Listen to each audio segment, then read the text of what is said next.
Hi guys, so karong adlaw is wala ko sa balay. Di ako ilas at ni Mikaela kay attend ko sa birthday ni The Pink. Kay birthday magod ni Zia Faith. Zia Faith Char kanindot sa pangalan. Daw third birthday day ni The Pink karon. O diva kanindot sa decoration. Wa na ilabot. Dirag cake ni The Pink Char. Sana all nindot unicorn theme. Dirag birthday girl, diba? Kagwafa.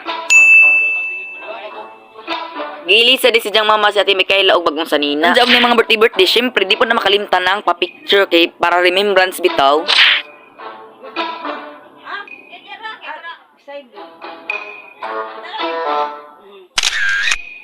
Kana gid Pink, smile gid adjo kana gid tulog sa lula oh. Dani anihira basi pag manukos. Nindot sa guys kay nail ag decoration ni dyan ay mga balloons and naka-joy kana ay letter bitaw nga balloon nga na birthday. O diva, lipay kay sa The Pink oy. Nalingaw ba sa pumigtan-aw sa mga pusing ni The Pink.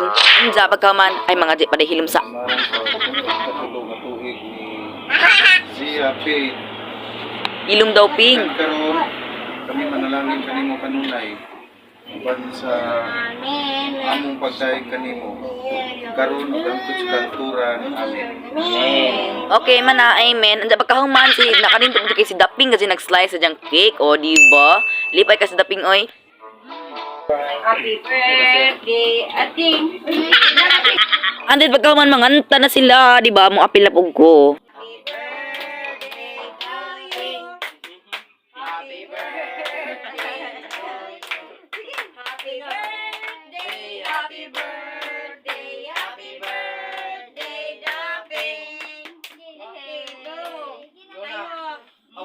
Wida pa nakalimot kag wish. Sagiragad ba? Hala na gad. Linga ba dapos daping kumot-kumot sa jang cake o diva? Wait guys, okay ba? Asa nilagay pilit ng cake pero lami sa ka adjo. Agi dapit tong icing, tamis kayod, sakto ra gid ang timpla ba. Lami di sa ka gumkumon sa imong baba. Wow, this an nilagay palit elate may ka. Diyan na si Jay ag iyang team is unicorn. And that is all for today's video. Bye.